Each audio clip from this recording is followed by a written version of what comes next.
Bro, this is my format, yo. What's going on, you guys? It's your boy 360 Stacks in this thing, baby, representing TKOG. Yeah, bro. Yeah, I'm really happy about that ban list. I was just in the cut, real low key. I've been learning how to produce myself in the studio. Basically, it's super complicated. But yeah, I took a break from the game, and I just decided to focus on perfecting my craft and being more self-sufficient. I really don't like having to pay people for their time and being on someone else's schedule whenever I want to record, so I had to learn, and it took a long time, honestly. But yeah, I know how to produce myself now, which is freaking lit. And the ban list did me justice. It made me want to, stop what I was doing and then start playing competitive Yu-Gi-Oh! Again, because I was just pretty much playing for fun. I've been sitting on my invite just waiting for Nat season. I didn't really care to do the flex and just get a bunch of premier tops. The main thing was I just wanted to have fun. I just was like, all right, let me just go get my invite and then just have fun. And Denlong came back, bro. And if you guys don't know, if you haven't watched this channel for a while, this card it has a very, very special place in my heart. I waited a really long time, and I actually didn't like the dinosaur deck for a very, very long time because it was essentially the archetype that got this card hit. Even though it seemed like, yeah, this card has to be hit, it was the deck that pretty much broke the mold and made it to where this card had to go. And I was playing True King Yang Zings at the time with, the actual True King monsters. They're rank 9. It was the coolest worm deck I'd ever played before SWORDSOUL ever came out. This was pretty much the best worm deck you could play if you liked the actual type worm monsters. And you didn't just play to win. Yeah, bro, so when this card came back, I was really happy. I was really hyped, and I knew I had to start cooking, and I knew that I couldn't just slap together a list and say, hey, Denlong's back, look at my list. I wanted actually to find the best way to make this card work along with some of my favorite Yang Zing cards. And it sucked to say that with one diagram, one terraforming, no true king of all chlamydia, a really, really harsh hit to consistency, and not a lot of ways to navigate through hand traps with your archetype specific cards. It's really hard to play True King Yang Zings without Tinyis and Sword Souls, and you ultimately end up just building a Sword Soul deck, because no matter how hard I try to be a purist and an elitist and just assert dominance playing my Yang Zings, the problem is they're just really terrible normal summons. And when your opponent is savvy to the strategy, your normal summon can literally just become a choke point. And I love the True King monsters, but I'm also not an avid fan now more than ever of requiring 3 cards to play at all times. And even though it does expedite the process to getting your Yang Zing cards to actually do stuff on your turn 1, it's so intensive on your resources. And it's very, very RNG because you don't have a lot of control of what attributes you open with. I did go back to True King Yang Zings. I did mess with them, and they did not do me justice. They really hurt my feelings because having Denlong back seemed like it would be enough, but the True King cards themselves just really don't have a lot of strong consistency unless you play more Tinny cards, which allow you to indirectly access them. But then you ultimately find yourself again coming back to just playing the Sword Souls. It's just a lot more consistent. It's a lot more competitive. But also at the same time, it allows you to actually execute the strategy. And that's what I want, bro. I want Denlong to hit the field. I want to use him. I want to play one of my favorite cards ever.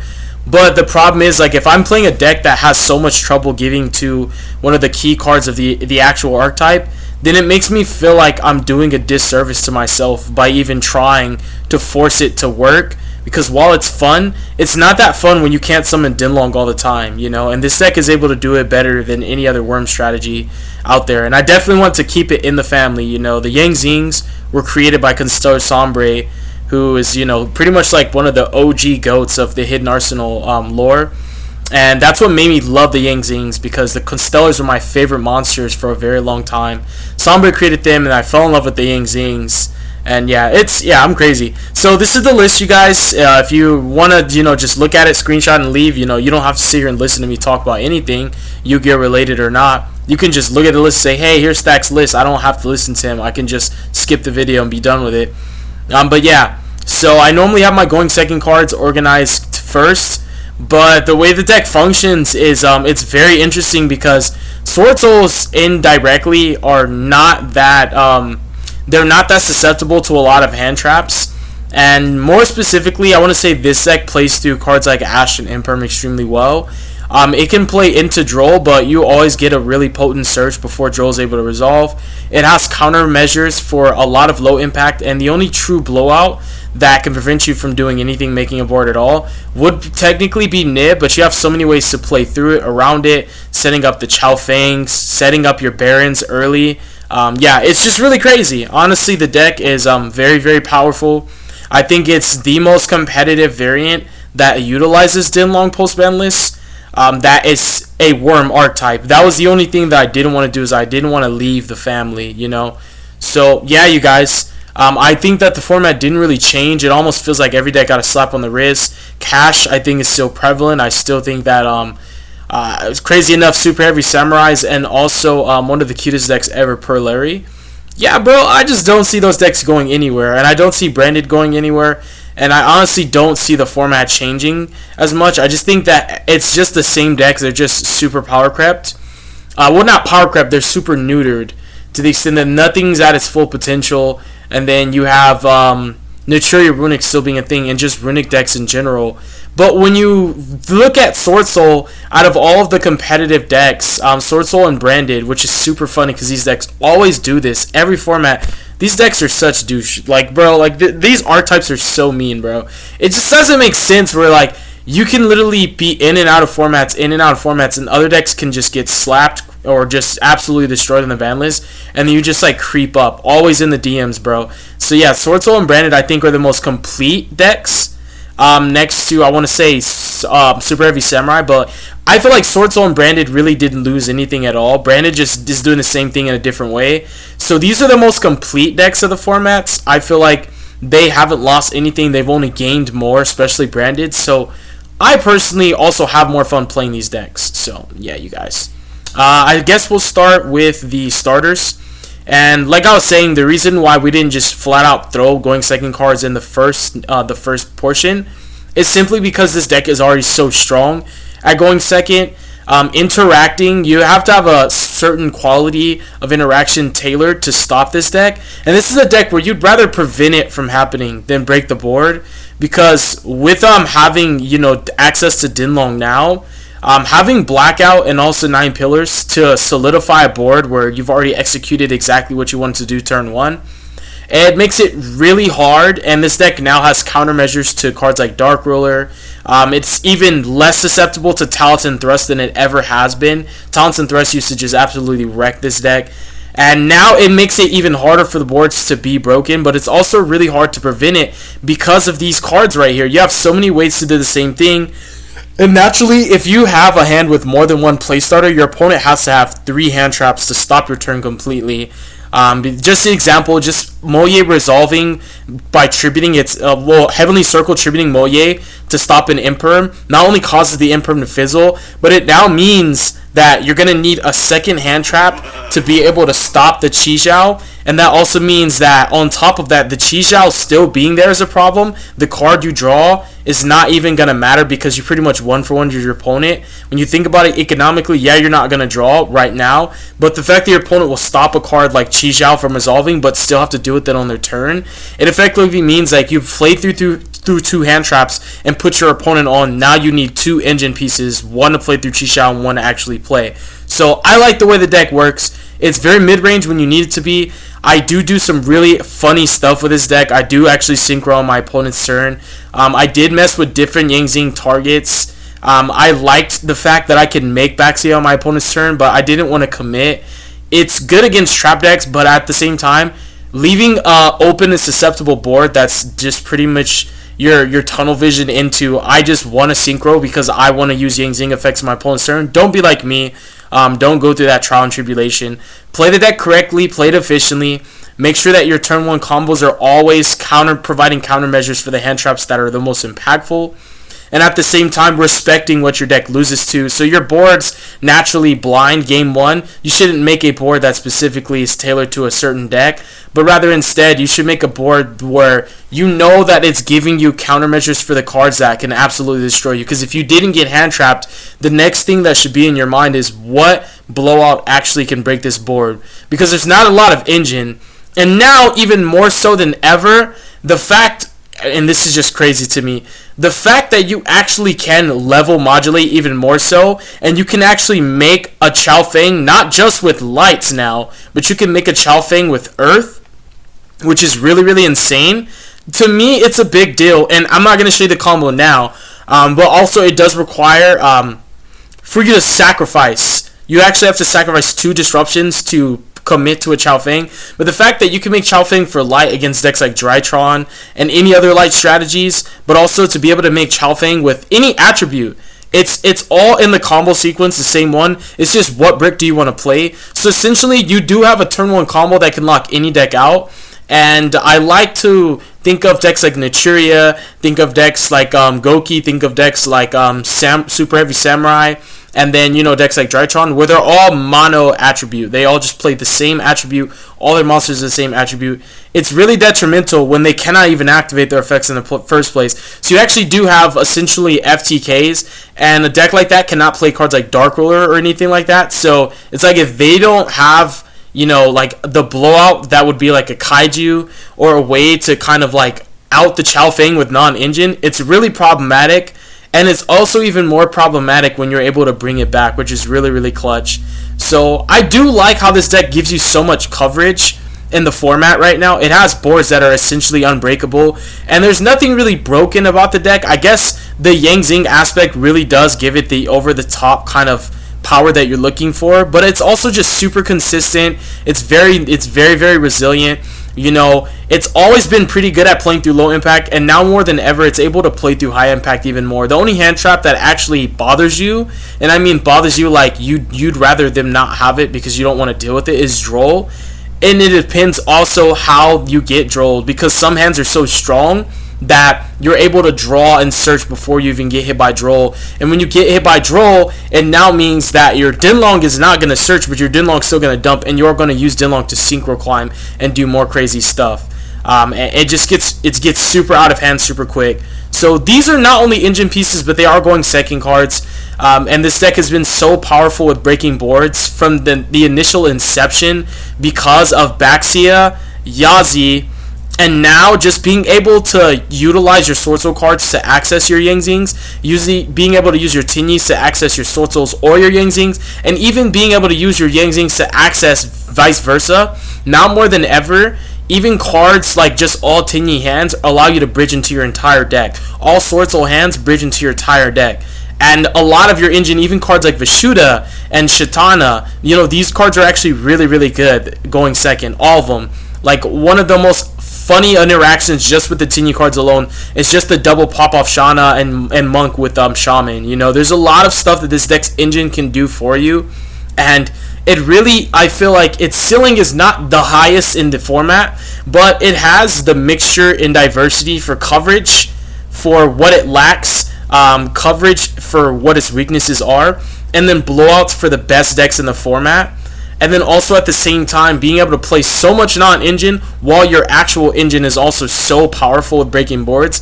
I think this is the best variant that I personally have played Denlong in this format. It's the most fun. It's so much more interactive than SWORDSOUL's ever been. The turns are actually way longer too. Like, I noted, I've never had turns this long playing SWORDSOUL, and it's more fun. I've never personally felt SWORDSOUL was fun. I just thought it was always good. It was a strong choice, and if you just wanted to win, it gave you a fair chance. But now I feel like I like playing this deck. It's actually kind of addicting how fun it is. And so you can see my ratios here. It's pretty standard on the SWORDSOUL stuff, pretty standard on the Tinyis. I do play another level 4 target for my Tinyis. It's just part of combos. I will do a combos on a separate video. I already knew my profile would be pretty long. It's been a long time coming. Stacks coming out the grave and all of that, and just coming back to life with new content for you guys. I did choose Chi-Win and Beyond. I feel that overextending your targets are going to be different. when you want to do more bigger and snappier combos. But I built the deck more realistically for a lot of 2-card combos. A lot of 2-card combos, a lot of 2 cards, and they're really just 2.5, just any worm or sword soul, you know what I mean? But a lot of 2-card combos. The really, really big combos, you can do a lot more with just being able to manipulate with Denglong and what cards you summon. You can make, you know, certain synchros give them more immunities according to the matchup, and that's something I did test. I did like having Pulao and having cards like Bixie to be able to make my synchros unaffected by the cards my opponent used the most. But ultimately, a board that just negates coverage, diversity, spot removals, and follow-up is still arguably just as good as making your opponent get over at towers, except you have follow-up and you have interaction coming from everywhere. You have it coming from the grave, because I really do love setting up the Shana with Blackout. It's one of the coolest interactions. Your opponent never, ever, ever can telegraph it unless they play the deck. You have hand traps. You have searchable hand traps at that, which is beautiful. And the deck just has everything. It's very complete, and this is one of the most simplified ways for me to utilize the Yang Zings. I think it has the highest impact. I think Arclight gives me more coverage because I don't really have a macro-esque card. And being able to access this card just gives me more diversity in my archetype and my arsenal, being able to just have more blowouts in other matchups, where now, even without being able to make Chao Feng, choosing to sit on the Denlong, I can still make the indestructible Floodgate Arclight and loop it off of Baxia and loop Baxia off my other cards. And then, you know, just 3 Ash, 3 Droll, 3 Imperm, 3 Nib, just the 12 hand traps, 9 Pillar, and Blackout. I do sometimes miss a second Blackout because some sequences I do actually just banish it flat out from my deck. Especially when I'm trying to beat Nib. Yeah, I end up banishing Blackout when I'm just playing with more Sword Soul pure hands. But a lot of the times you end up beating Nib knowing when your opponent has it. It end up being a fine trade because you trade one interaction for a card that would pretty much just end your turn. And yeah, extra deck, you can clearly see Chi-Xiao and Baxia are the only synchros I feel that you should play multiples of. I'm not playing Path, even though I have experimented with both Summit to bring back Denlong and also Path just to have more recursion and to be able to do the same thing with them. A lot of the times, just understanding that this is enough, you know, you really will be content with this. This is more than enough. You already have enough resources. You already have enough follow-up. You already have enough ways to recur your cards. I don't think that you should think too far ahead and be considering turn 4 and 5 because this deck is going to kill on the follow-up. And the only way you're losing is if you're not able to play most of the time. You know, this deck is just really good. So, yeah. We have Long Young, Qin Ying, and that requires like 3-4 hand traps. Draco Berserker. I'm not playing Dragite because I lock myself in the worm so much, so much, that literally most of the time the only non-worms I'm making are the Synchro 10s, literally. Baron, I like the Bistio Synchro, but I also don't like how it's super... It's not what I need it to be all of the times, and Baron is always just a clutch card. It just covers so much. But also, the Abyssal thing is super kind of niche in the setup that it requires to be a real negate.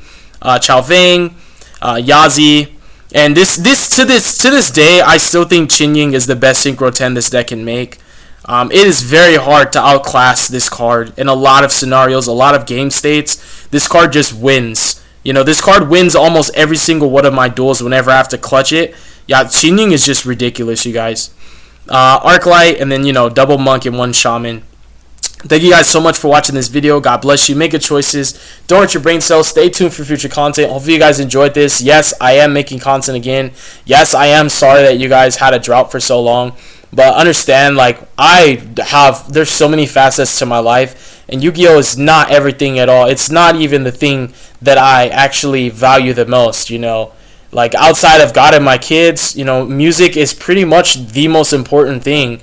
And Yu-Gi-Oh! Comes in 4th place after the first 3 that were aforementioned. So, yeah, whether you understand or not, I get it. People have unsubscribed. People are not really happy with the drought in content. But it's also just understanding that I can't always do this full time. Sometimes I literally just cannot make videos.